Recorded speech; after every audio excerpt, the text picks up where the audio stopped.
Silakan ketua kelas. Iya, maju untuk menyiapkan. Siap, gerak. Setengah lancang kanan, gerak.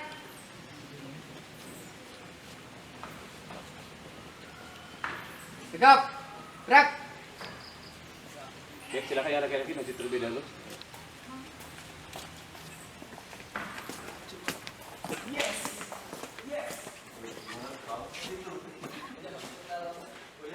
Ya, nomor 2.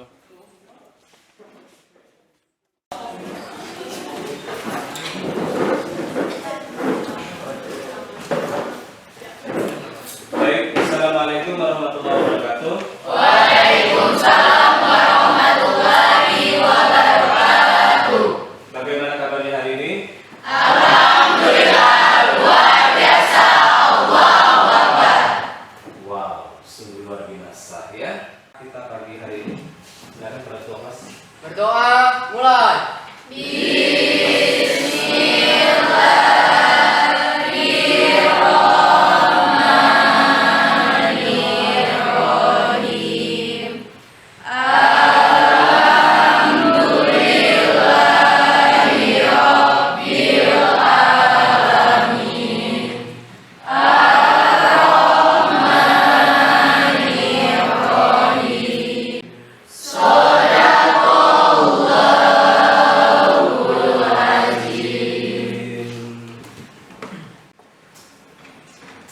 Yang nggak hadir hari ini siapa?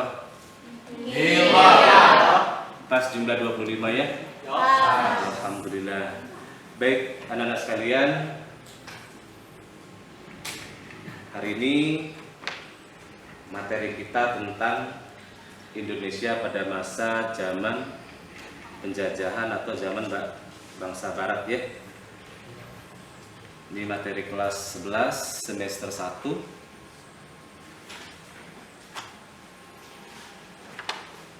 Sebelumnya, boleh Pak minta tolong sebutkan dulu negara-negara Eropa yang pernah menguasai atau menjajah Indonesia. Yang laki-laki dulu, silakan. Belanda, Pak. Belanda, yang lain. Portugis, kemudian Spanyol, lanjut. Laki-laki, silakan. Jepang, baik, benar sebenarnya, tapi Eropa ya Pak minta. Kemudian siapa lagi? Inggris, Pak. Inggris. Apa sih pentingnya kita mempelajari pelajaran ini? Ini sangat penting untuk pembelajaran kita atau untuk refleksi kita nanti pada materi-materi berikutnya. Kita sering mendengar, membaca, dan atau melihat misalkan Indonesia ini dijajah oleh Belanda selama 350 tahun. Benarkah itu? Tepatkah itu? Nanti akan kita bahas. Ya, apa yang dimaksud dengan penjajahan, apa yang dimaksud dengan kolonialisme, apa yang dimaksud dengan pendudukan misalkan, ya, dan lain sebagainya.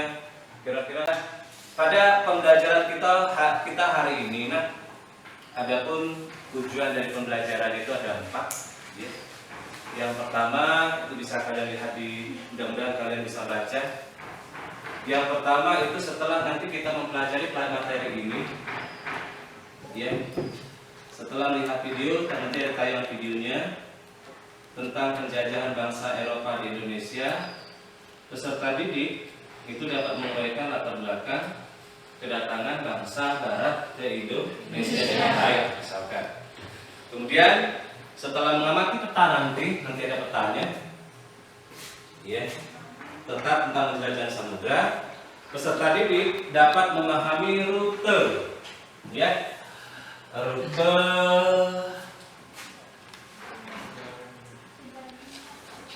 rute penjelajahan samudra dengan tepat. Kemudian setelah membaca bahan ajar nanti akan dibagi dengan bahan ajar.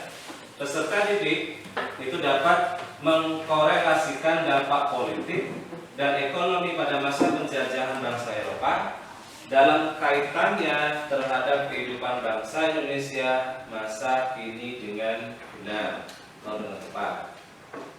Kemudian dengan diskusi peserta didik dapat mendeskripsikan dampak pada masa penjajahan bangsa Eropa.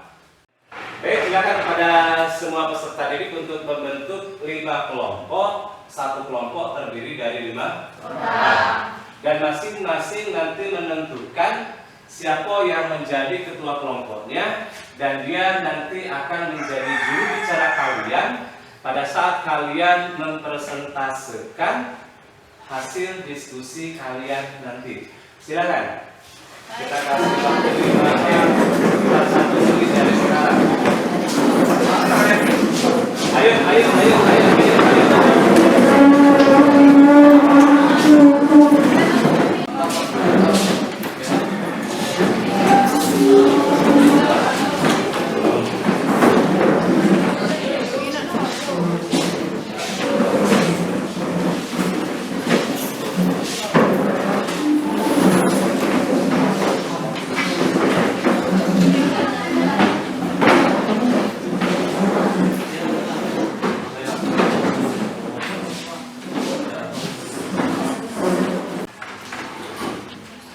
Baik, Kak ya. Di situ sudah dibagikan, ya, sudah dibagikan kepada kalian bahan ajar, kemudian ada 1 LKPD, ya. Nah, tugas Anda nantinya, karena kita sudah pernah membentuk sebuah kelompok kerja. Nanti kalian akan mempresentasikan, atau yang pertama akan mendiskusikan terlebih dahulu apa yang akan menjadi kerjaan kita. Ya. Coba kalian lihat bahan ajar kalian, ya. Dalam bahan ajar, ya. Tadi sudah Pak katakan bahwa tujuan pembelajaran kita itu sudah jelas, ya. Jadi setelah kalian nanti setelah Pak menayangkan video, kalian nanti diminta untuk apa?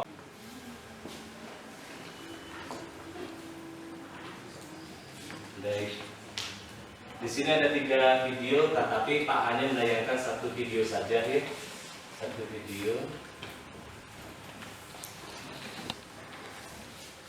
Tolong kalian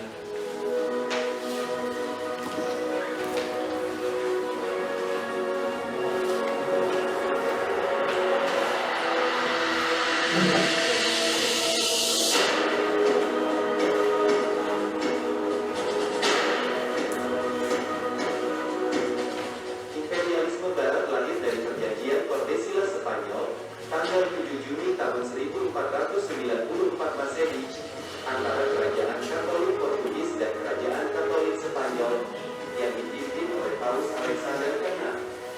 Paus minta bantuan dari pos-pos terluar POC.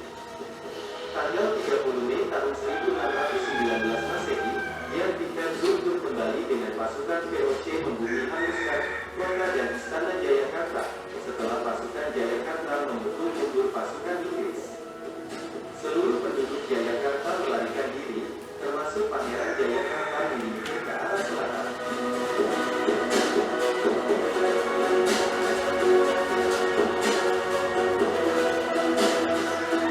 Yang Pieter Zoetke membangun sebuah kota di atas runtuhan Jayakarta. Tahun 1621 Masehi, POC secara resmi mengakui kota yang dibangunnya Pieter Zoetke dengan nama Batavia untuk menghormati leluhur bangsa Belanda yaitu Batak. Batavia diatur oleh POC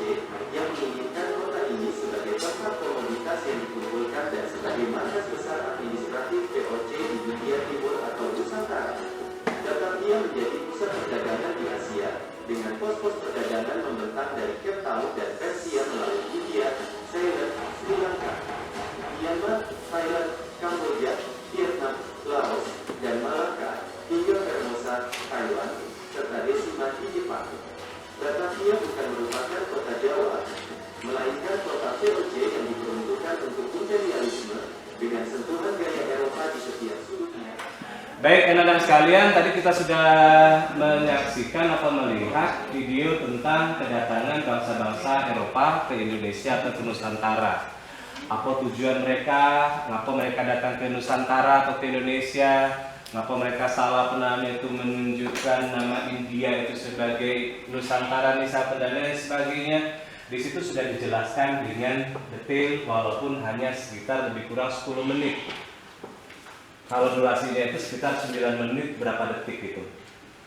Nah sekarang ya pekerjaan kalian sesuai dengan apa namanya itu LKPD tadi, kalian diskusikan hasil yang kalian lihat di video tadi dan kita bagi. Misalkan kelompok 1 kalian bahas tentang latar belakang kedatangan bangsa Portugis ke Indonesia. Kelompok 2 kalian membahas tentang latar belakang kedatangan bangsa Spanyol. Kelompok 3 kalian membahas kedatangan bangsa Belanda ke Indonesia. Yang itu 14 Inggris ya.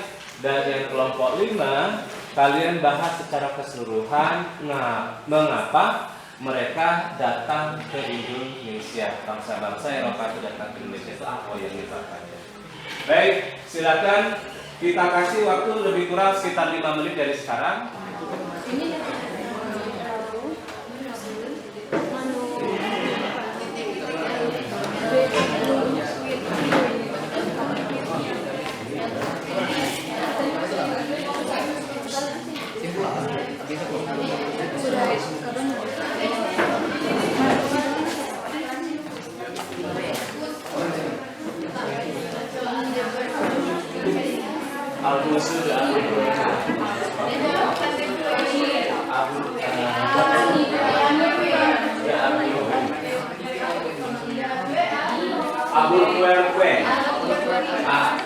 Sejarah telah membuktikan bangsa yang besar dan maju tidak hanya karena memiliki sumber daya alam melimpah, akan tetapi ketika bangsa itu mampu mengatasi tantangan atau hambatan dan meresponnya dengan solusi yang tepat, ketika bangsa tersebut berhasil mengatasi permasalahan yang dihadapi, bangsa itu semakin berkembang dan maju.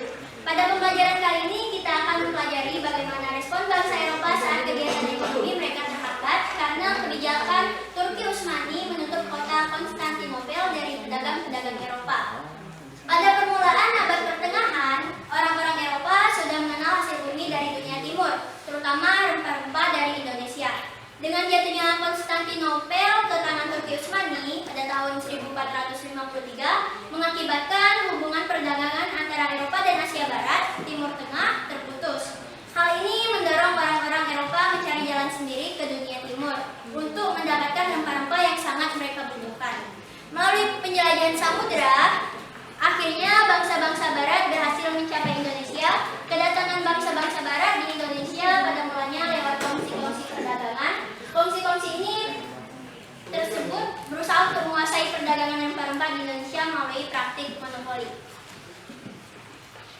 Baiklah, untuk kelompok 1 silakan untuk menyampaikan pertanyaannya. Assalamualaikum warahmatullahi wabarakatuh. Waalaikumsalam warahmatullahi wabarakatuh. Baiklah, perkenalkan nama saya Cinta Sarah April Laura dari kelompok 1, izin bertanya. Kongsi dagang VOC dibentuk oleh Belanda dengan tujuan. Terima kasih.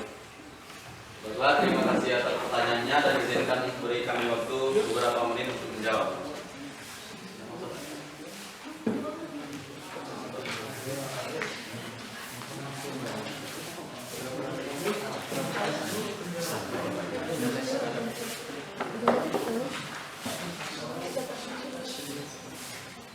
Baiklah, untuk pertanyaan tersebut akan dijawab oleh rekan saya Yusuf Aliadillah, dipersilakan.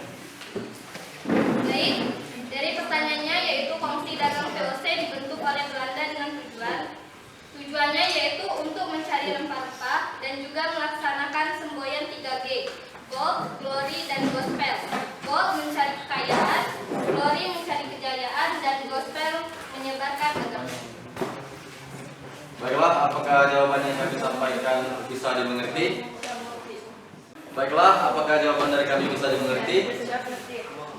Baiklah, sekian penyampaian dari kami. Jika ada salah kata kami mohon maaf, pada Allah saya mohon ampun. Saya sebagai moderator pamit undur diri, mewakili rekan-rekan kami akhiri.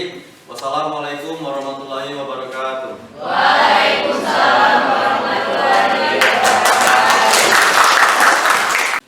Kita lanjut ke kelompok berikutnya, yaitu kelompok 1. Kita secara kronologis saja, ya. Silakan kelompok 1 untuk membahas tentang materinya, yaitu materi tentang latar belakang kedatangan bangsa Portugis ke Indonesia atau Nusantara. Dan nanti juga ada sesi tanya jawab seperti biasa. Silakan kelompok 1 untuk memberikan kesimpulannya. Assalamualaikum warahmatullahi wabarakatuh. Waalaikumsalam warahmatullahi wabarakatuh. Perkenalkan, kami dari kelompok 1.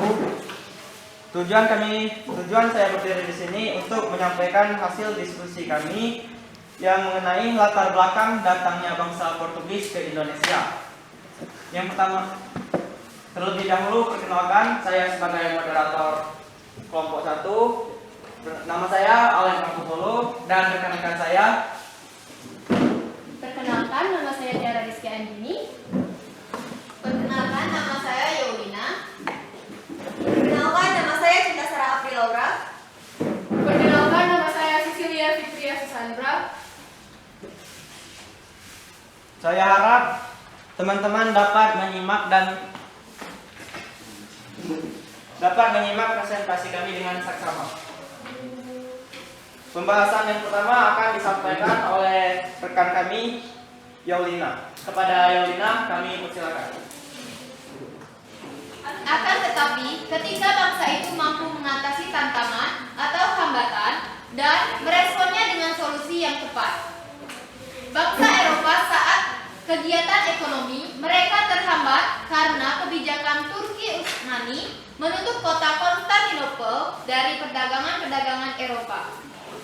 Pada permulaan abad pertengahan, orang-orang Eropa sudah mengenal hasil bumi dari dunia timur, terutama rempah-rempah dari Indonesia. Disambung oleh Cecilia. Hal ini mendorong orang-orang Eropa mencari jalan sendiri ke dunia timur untuk mendapatkan rempah-rempah yang sangat mereka butuhkan. Melalui penjelajahan samudera, akhirnya bangsa-bangsa barat berhasil mencapai Indonesia. Kedatangan bangsa-bangsa barat di Indonesia pada mulanya lewat kongsi-kongsi perdagangan. Bangsa Portugis telah berhasil mencapai India atau Calicut pada tahun 1490. Portugis diizinkan mendirikan benteng di Sunda Kelapa. Yang kedua, Pajajaran akan menerima barang-barang yang dibutuhkan dari Portugis termasuk senjata. Dan yang ketiga, Portugis akan memperoleh lada dari Pajajaran menurut kebutuhannya. Awal tahun 1527, Portugis datang lagi ke Pajajaran untuk merealisasi perjanjian Sunda dan Kelapa. Namun disambut dengan pertempuran oleh pasukan Demak di bawah pimpinan Fathahillah. Pertempuran berakhir dengan kemenangan di pihak pasukan Demak. Sejak saat itu, Sunda Kelapa namanya diganti menjadi Jayakarta, artinya pekerjaan yang jaya atau. Baiklah, kami akan menjawab pertanyaan dari kelompok 5. Baik, saya akan menjawab pertanyaan dari saudari Amel dari kelompok 5. Dari yang kami jelaskan tadi, isi dari perjanjian Sunda Kelapa 1522 adalah yang pertama, Portugis diizinkan mendirikan benteng di Sunda Kelapa. Dan yang kedua, Pajajaran akan menerima barang-barang yang dibutuhkan dari Portugis. Kemudian kita lanjutkan kelompok 2 yang akan membahas tentang latar belakang kedatangan bangsa Spanyol ke Indonesia. Pada kelompok 2 dipersilakan. Di sini saya akan menjelaskan hasil diskusi kami tentang longgar masuknya bangsa Spanyol ke Indonesia. Setelah kedatangan bangsa Portugis sampai di Indonesia, tepatnya di Maluku, kemudian segera diikuti oleh bangsa Spanyol. Ekspedisi pertama dilakukan oleh Christopher Columbus. Christopher Columbus memulai perjalanannya pada tanggal 3 Agustus. Kemudian kelompok 3 silakan untuk mempresentasikan hasil kesimpulan apa yang menjadi kesimpulan kalian pada menyaksikan video yang sudah kita saksikan bersama. Silakan kelompok 3 untuk mempresentasikan. Assalamualaikum warahmatullahi wabarakatuh. Waalaikumsalam warahmatullahi wabarakatuh. Perkenalkan, kami dari kelompok 3 akan menyampaikan hasil diskusi kami. Di sini saya akan menjelaskan masuknya bangsa Belanda ke Indonesia. Sebelum datang ke Indonesia, para pedagang Belanda membeli rempah-rempah di Luzon atau ibu kota Portugis. Pada waktu itu, Belanda masih berada di bawah penjajahan Spanyol. Pada bulan April 1995, Belanda memulai pelayaran menuju Nusantara dengan 4 buah kapal di bawah pimpinan Cornelis. Tujuan dibentuknya VOC adalah sebagai berikut. Yang pertama, untuk menghindari persaingan yang tidak sehat antara sesama pedagang Belanda. Yang kedua, untuk memperkuat posisi Belanda dalam menghadapi persaingan, baik dengan sesama bangsa Eropa maupun dengan bangsa-bangsa Asia. Yang ketiga, untuk mendapatkan monopoli perdagangan, baik impor maupun ekspor. Itulah jawaban dari kelompok kami mengenai pertanyaan dari kelompok 4. Untuk kelompok 4, apakah jawaban dari kami bisa dimengerti? Baiklah, kepada kelompok lain, apakah ada yang ingin menambahkan pertanyaan atau yang lain? Baiklah, cukup sekian diskusi pada kesempatan kali ini. Jika ada salah kata kami mohon maaf. Silakan. Assalamualaikum warahmatullahi wabarakatuh.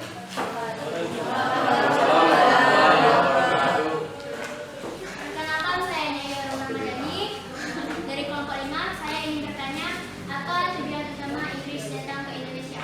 Tujuan pertama. Terima kasih. Baiklah, di sini kami akan menjawab pertanyaan dari kelompok 5 yang akan dibacakan oleh Uci Puspita. Pertanyaan dari kelompok 5 adalah tujuan pertama Inggris ke Indonesia. Tujuan pertama Inggris masuk ke Indonesia adalah hanya sekadar berdagang dan mencari rempah-rempah. Namun tujuan berdagang dan mencari rempah-rempah berubah menjadi keinginan menguasai dan memonopoli seluruh perdagangan yang ada di Indonesia. Hasil diskusi kita pada hari ini, ada yang mau menyimpulkan terlebih dahulu pembelajaran kita pada hari ini? Silakan. Kelompok merangkum semua materi pembelajaran yang kita pelajari pada saat ini. Ya, silakan. Ya, Aldo. Imperialisme tidak selalu mencakup penjajahan fisik, tetapi lebih menekankan pengaruh ekonomi dan politik suatu negara terhadap wilayah lain. Secara singkat, kolonialisme menekankan penguasaan fisik atau suatu wilayah, sedangkan imperialisme lebih menekankan pengaruh ekonomi dan politik. Baik, yang lain silakan kalau ada ingin belakang kedatangan bangsa Eropa datang ke Indonesia itu sebenarnya nanti dijadikan ada 2 sebab ya. Nanti ada imperialisme kuno dan ada imperialisme modern. Imperialisme kuno itu dimotori oleh 2 negara. Yang pertama adalah Portugis dan yang kedua adalah Spanyol. Jadi kedatangan bangsa-bangsa Portugis maupun Spanyol ke dunia timur itu merupakan dikatakan sebagai imperialisme kuno. Mengapa dikatakan sebagai imperialisme kuno? Karena mereka mempunyai salah satu misi yang diberikan oleh gereja kepada mereka. Apa? Yaitu menyebarkan agama Nasrani atau agama Kristen. Berbeda nanti dengan imperialisme modern yang dipelopori oleh bangsa Belanda dan bangsa Inggris. Kalau imperialisme modern, mereka tidak lagi menyampaikan atau menyebarkan agama Nasrani, terutama agama Nasrani Katolik. Mereka tidak menyampaikan lagi agama Nasrani Katolik, tetapi mereka hanya 2, yaitu mencari kejayaan dan mencari kekayaan. Pertanyaan pertama untuk kelompok 1. Kapan bangsa Portugis datang ke Maluku? Jawab. pada tahun 1521. Pada tahun 1520 atau 1521.